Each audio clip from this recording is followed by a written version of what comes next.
各位新同事，大家好，我係潘主任。想像下，你上緊堂，有個同學突然推冧張台，甚至對住你大叫。嗰一刻，你係咪好想即刻用大聲去鎮壓佢？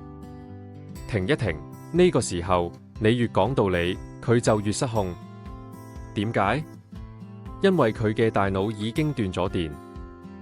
喺 BBL 腦基礎教育入面，呢種情況叫杏仁核劫持。當一個人極度憤怒，負責理性嘅前額葉會完全休息，改由負責生存本能嘅杏仁核接管。你對住一部熄咗機嘅電腦打字，係唔會有反應嘅。今日潘主任俾大家3個火場逃生建議。第一，用低分貝去降溫。你越平靜，佢嘅杏仁核就越快冷靜。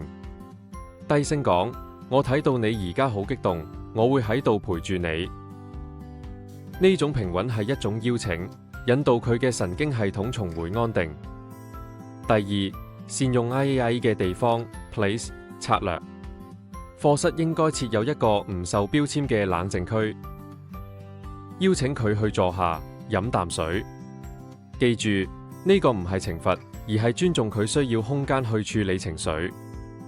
第三，現時執行政策，等到佢前額葉重新上線之後，先同佢分析後果。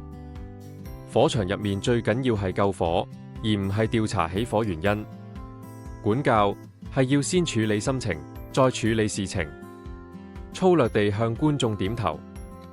我係潘主任，我哋一齊喺挑戰入面穩步同行。我哋下次見，謝謝大家。